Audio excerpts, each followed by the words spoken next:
anksčiau būdavo blynai vaikystėj, o dabar labai sunku pasakyti. Renkuosi puritą, nes ten būna ir daržovių, ir mėsos, visokio maisto būna. Kokias kalbas moki? Moku labai nedaug lotynų, tada moku anglų, moku labai minimaliai norvegų ir esperanto ir čiut rusų.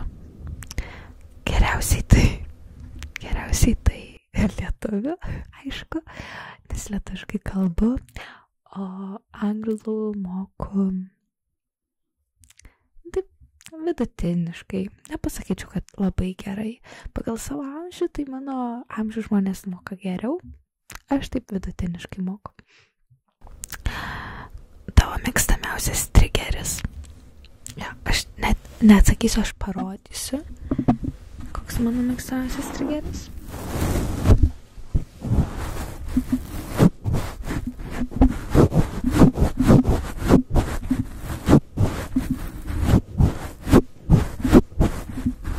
Šitas mano mėgstamiausias trigeris yra.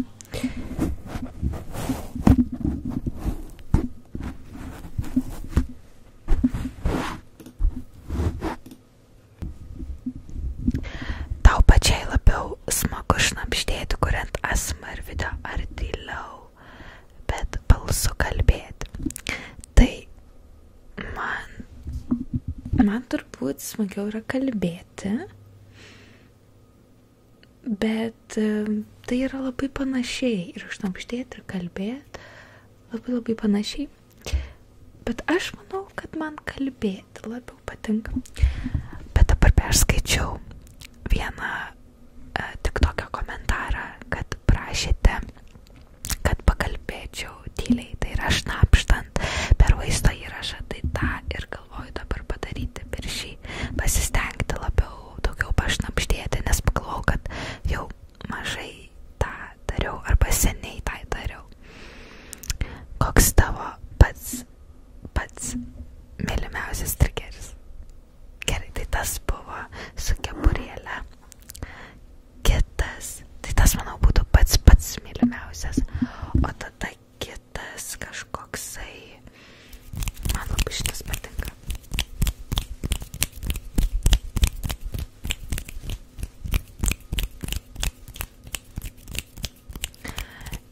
Ir taip pat drabužių garsai.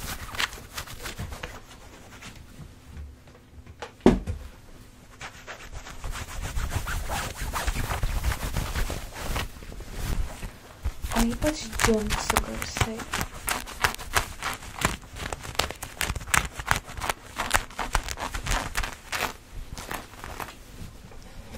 Ir dar plaukų garsai, kurių šiandien negaliu padaryti, nes su kotuku esu. Bet plaukų garsai taip mikro. Ar laisvalaikiu žiūri ASMR pati? O gal žiūri savo ASMR video?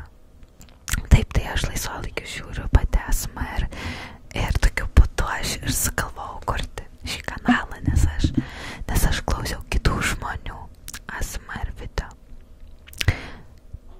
Ir todėl tai mane įkvėpė ir kurti lietuviškai savo video.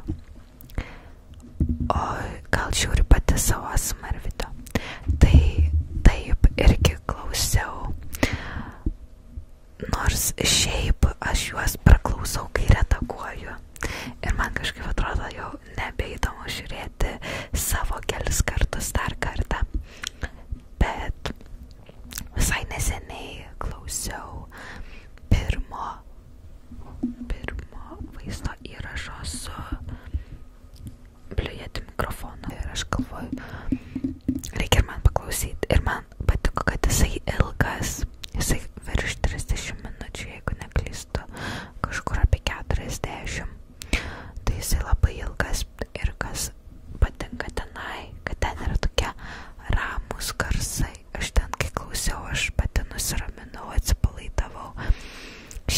klausau irgi, bet nepilnus. Taip greitai stengiuosi praklausyti, pasižiūrėti, kaip atrodo, ar viskas gerai. Čia tiesiog dėl techninių dalykų, kad būčiau užtikrinta, kad viskas yra gerai ir kad ten gerai nufilmavau ir suredagavau ir būtent tą įkėliau, kurį ir norėjau įkelti. Tai vat, o savo tai kažkaip man yra sunku žiūrėti, nes aš jau žinau, ko tikėtis. Man patinka tas toksai netikėtumo jausmas. Ta prasme, kad visus video, pavyzdžiui, ASMR kokį klausau. Jeigu geras ASMR, aš būna klausau antrą kartą, bet aš jau žinau, ko maždaug ten tikėtis ir ką žmogus darys jau. Po vieno garso, koks bus kitas garsas. Tai vat, kurie tavo žiūrimiausi ASMR kanalai? Ar labiau patinka užsienio kūrėjai ir iš kur dažniausiai pasisemi idėjų?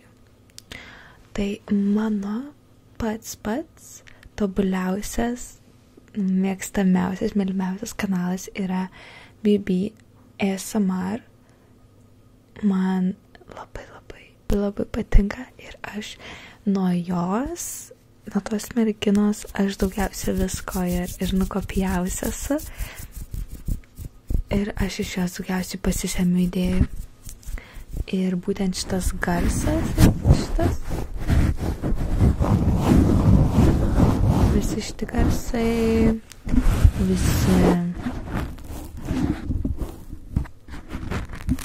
visi šitie garsai yra būtent iš jos.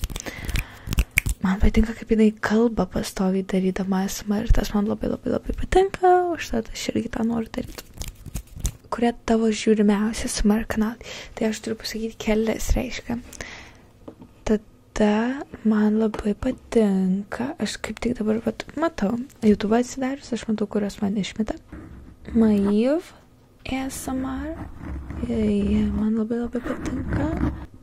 Sina ASMR, jinai mokina norvegų, man labai patinka jos šnabždėjimo garsas, kaip tiesiog žmonės kažką turi pas save ir jinai turi tokį klapsėjimo garsą, nežinau kaip pasakyti lietuviškai, bet žmonės kažką turi tokio savito. Per video Double Crystals, labai faina mergaitė. Nano ASMR, irgi labai geras. Patiko ir Ghost Girl. Tada Simply Gal, aš vardyju tokias galbūt, sakyčiau, populiarios. Patalas ASMR labai patiko kažkada. Dabar perėjau prie kitų. Olive Ugly, Alexandria ASMR, Lucy ASMR. Jie labai tokius chaotiškus daro. Jinai kažką kalba. Staiga ten nutrūksta jos video, jinai atsiranda ten po kažkiek laiko, jinai taip, sakau, jos tokie chaotiški. Man tokia chaotiška nuotaika labai patinka. Tai turėjau perjungti paskyras, kad raščiau. Ar labiau patinka užsienio kūrėjai ir iš kur dažniausiai pasisemi idėjų? Tai man taip labiau patinka užsienio kūrėjai, todėl kad lietuvių labai nėra daug aktyvių. Dabar, kas sugrįžo į YouTube, tai Erika, labai smagu. Siunčiu linkėjimus Erikai. Tai galima jos pasiklausyti vaizdo įrašo.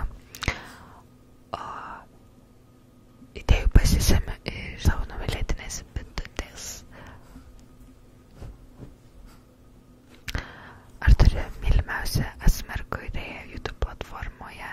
Tai atsakiau, turiu. Iš kokių ASMR kūrėjų semiesi idėjų? Kokie ASMR kūrėjai tau davė didžiausią įkvėpimą pradėti pačiai tuo užsiimti? Įkvėpimą pačiai užsiimti. Tai manau yra lietuvė Evelina Kvetkauskienė. O, ištekėjus moterytė. Tai jinai man davė įkvėpimo pradėti ASMR kurti, ASMR potencialą, kiek galima per metus surinkti peržiūrų. Pavyzdžiui, jos video yra prieš 8 metus keliami ir turi 306 tūkstančius peržiūrų, 40 tūkstančių peržiūrų, 63 tūkstančius peržiūrų. Čia yra, wow, kokie skaičiai. Tai mane tai labai nustebino, kad galima rinkti tokius skaičius su ASMR lietuviškai. Kur save matai po 10 metų? Aš save matau po 10 metų pasibaigiančią medicinos mokslus, nes dabar esu 1 kurse. Ir 6 metai yra studijų. Tai galvoju, kad kelelis neprailgtų. Imam YouTube'ą. Imam ir darom YouTube'ą to 6 metus. Ir plus dar 4 metai į rezidentūrą, tai 10 metų save matau su diplomu. Ir kur gyveni? Aš gyvenu Kaune. Ką veiki? Mokausi, studijuoju. Kaip tik šiandien buvo pirmoji praktika. Labai įdomu, kad 1 kurse darė tokį dalyką. Bet labai patiko. Atrodo, tiek dalykų sužinojau. Wow, labai patiko. Ir štai aš po praktikos namie filmuoju video. Kas esi? Manau, kad esu mergina, kuri siekia daugiau negu siekiau būdama jaunesnė. Esu mergina, kuri domisi naujovėmis ir manau, tai mane ir apibūdintų. Man labai patinka kažką kurti ir vaikystėje rašydavau istorijas, paskui filmuodavom su draugėm video, bet niekad jų neviešindavome niekur. Ir dabar irgi susitikau buvusią klasiokę ir sako, na tai va, sako, išpildei savo vaikystės svajonės, tai manau, kad taip. Išsipildė tos svajonės ir esu labai žingeidi pažinti save, pažinti mintis. Užtat skaitau knygą Atskleiskite proto galią, kurios perskaičiau tiek. Ir tada, kai baigsiu ją skaityti, padarysiu apibendrinimą ir nufilmuosiu video, kad jums nereikėtų skaityti ir aš pasakyčiau savo įžvalgas. Tai prie to pačio, kas esu medicinos studentė ir youtuberė. Tikriausiai taip save dabar apibūdinčiau. Kiek laiko jau kuriu ASMR ar kodėl nusprendei lietuviškai? Tai kuriu ASMR aš jau 6 mėnesius gal. Lietuviškai nusprendžiau todėl, nes pamačiau, kad lietuvių kalba labai mažai kas kuria ir galvoju, reikia tam drąsos. Nes visi žmonės tokie, kažką per nesąmonė, tos ASMR. Ką tu čia? Tau viskas gerai yra. Aš dar visi tokie žmonės taip galvoja. Ne visi. Jūs esat nuostabus, supratingi, apsišvietę, bet dar didžioji dauguma lietuvių nežino, kas yra ASMR. Tai galvoju, leiskit man būti jūsų kelrodė žvaigždė ir jūs apšviesti truputėlį. Kokios spalvos tavo akis? Mano akis yra žalios. Gerai. Esu 4% filmuojam toliau. Dar buvo šortas ne. Įrašas, ant kurio čia yra klausimėlių. Ar jei skaitai, tai kokia būtų mėgstamiausia knyga? Mano mėgstamiausia knyga yra...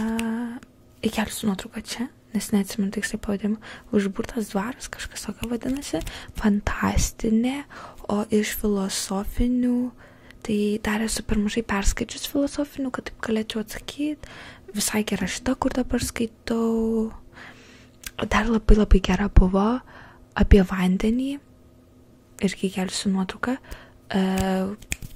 labai apšviečianti super knygutė, tai iš fantastinių viena, iš tokių apie kūną, fiziologiją, kita. Šuniukas ar kačiukas?